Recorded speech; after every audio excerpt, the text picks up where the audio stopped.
안녕하십니까.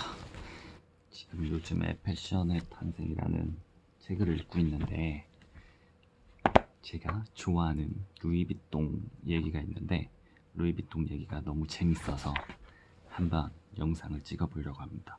루이비통은 1821년부터 1892년 동안 있었는데, 세계 최초로 여행용 트렁크, 네모난 여행용 트렁크를 만든 회사가 루이비통이라는데, 그 이후로 150년 동안, 루이비통은 모르는 사람이 없잖아요. 근데 우리는 그냥 요즘 3초짜리 가방 해갖고 어디를 보던 3초 안에 볼 수 있는 가방이라고 하는데, 원래는 여행용 트렁크를 만드는 회사였다고 해요. 근데 지금은 엄청 유명한 아니라 진짜 루이비통 하면 다들 알아줄 만하니까.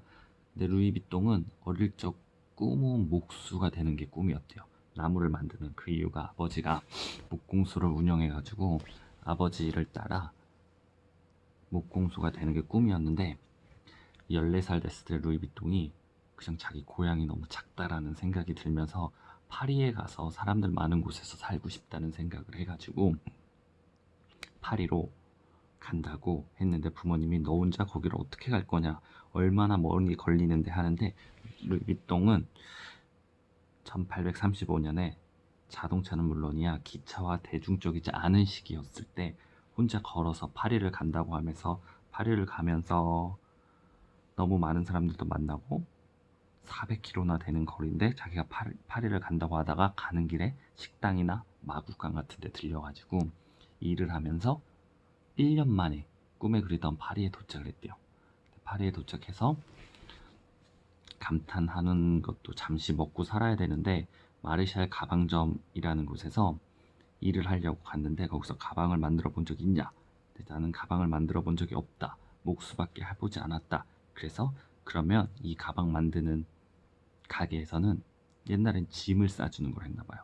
그래서 그러면 너는 가방을 만들 줄 모르니까 사람들 가방에 짐을 싸주는 일을 해라. 그래서 그때 당시 루이비통이 그 가방에 부유층 사람들의 짐을 대신 싸주는 곳에서 일을 했다고 하는데, 거기서 루이비통의 새로운 능력을 알게 된 게, 짐 정리를 너무 잘하는 걸 알게 돼서 거기서 이제 점점 그 동네에서 소문이 나면서 루이비통이 공작 부인이나 장군들이나 이런 유명한 사람들, 근데 나폴레옹 3세 황실에까지 흘러다서 거기에 있는 유명한 능력 있는 왕들의 가방을 싸주기 시작했대요. 그래서 정말 인기가 많아져서 아예 그 여왕이 이 루이비통을 데려다가 너는 내 짐을 싸라 이렇게 하면서, 루이가 30 넘을 때까지 그러고 있다가 그 여왕이 내가 도와줄 테니 가게를 한번 열어보라고 해서 루이비통이 가게를 33살 때 열게 됐대요. 그쯤은 교통수단이 발달하면서 여행을 떠나는 부유층들이 많아져서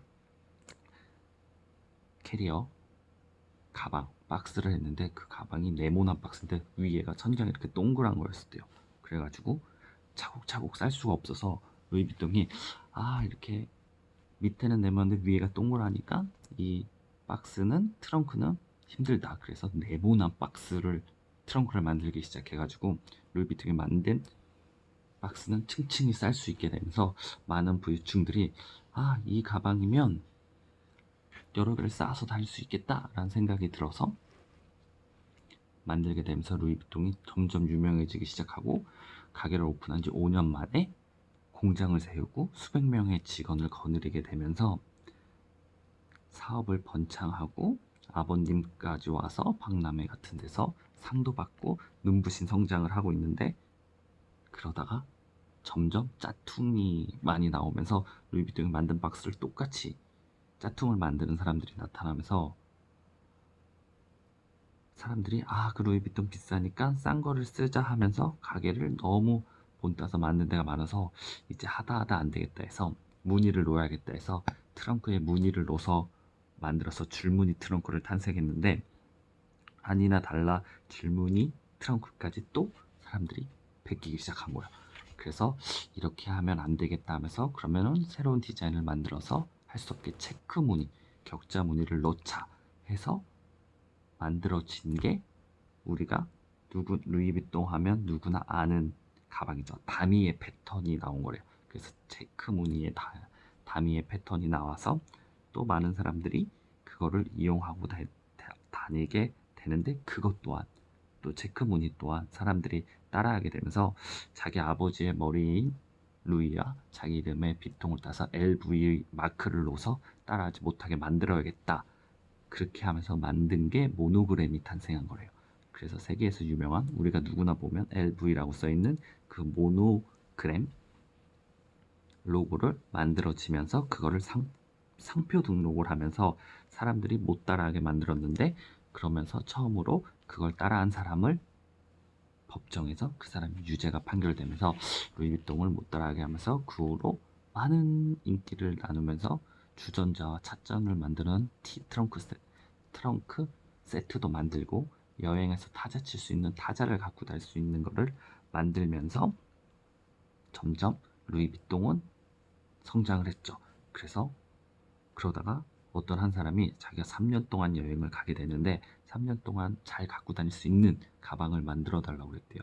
그래서 루이비통이 걱정하면서 진짜 튼튼한 가방을 두꺼운 가죽으로 만들어서, 루이비통은 일대 할머니, 엄마, 자식까지 이용할 수 있는, 대를 물릴 수 있는 그 단단한 재질의 루이비통이 생겼다고 해요. 그러면서 점점 파리의 서쪽이 발전되면서 1914년 루이비통 매장이 파리 상젤리제의 거리로 옮겨져서 이곳이 바로 지금의 루이비통의 본점이 됐다고 합니다. 그러면서 루이비통이 명성이 너무 커지면서 스페인 왕, 석유의 왕, 억만장자들이 너무 많이 루이비통을 알게 되고 찾게 됐다고 하면서 1940년 2차 세계대전이 열리면서 전쟁 때문에 샤넬마저도 문을 닫았는데, 하지만 이 루이비통은 버텨서 그 전쟁 때도 살아남을 수 있는 가방이었다고 해요. 그리고 전쟁이 끝나고 사람들이 점점 더 대중화 시대가 되고 차가 생기고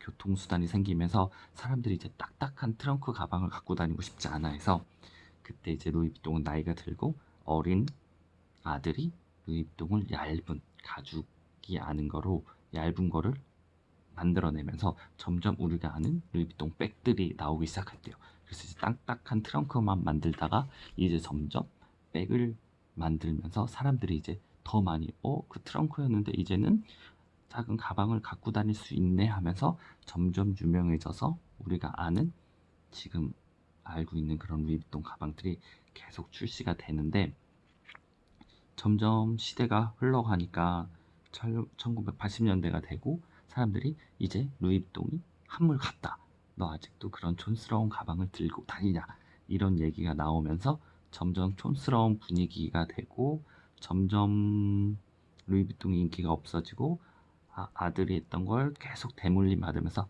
루이비통은 그냥 대대로 자기네 가족들끼리 하는 그런 브랜드다라는 이미지가 점점 많이 생기고 있는 찰나에, LVMH 소유를 하고 있는 전 세계 브랜드 펜디, 셸르니, 로베르, 크리스탄 디올, 겐조, 갤랑, 플래시, 베네피트, 지방시 같은 있는 회사에서 루이비통을 인수해 버렸대요. 근데 인수하면서 더 안 되는 게 아니라 점점 브랜드 가치가 생기면서 점점 루이비통을 반짝반짝하는 에나멜로도 만들고, 그 루이비통 기본에다가 형광색, 노란색, 핑크색으로 글을 써는 디자인이 만들어지고, 또 일본 아티스트가 루이비통에 색깔을 넣는 거를 만들면서 점점 루이비통이 화려해지면서 1997년 루이비통의 새로운 아티스트가 우리가 아는 마이크 제이콥스가 디자인을 하면서 점점 요즘 시대에 맞는 거로 루이비통이 바뀌게 됐다고 합니다. 그래서 점점 성장하면서 이렇게 수많은 가막 디자인들이 나오게 되고, 점점 우리가 볼 수 있는 흔한 가방이 이렇게 되는 얘기라고 해요. 그래서 루이비통 박물관도 있고, 점점 가죽으로 된 루이비통부터 얇은 가죽으로 하면서 우리는 그냥 루이비통을 라고 생각하지만 그 역사를 들여다보면 트렁크, 여행용 트렁크를 만드는 데서 루이비통이 됐다고 합니다. 내가 좋아하는 루이비통에 대해서 설명을 해봤습니다.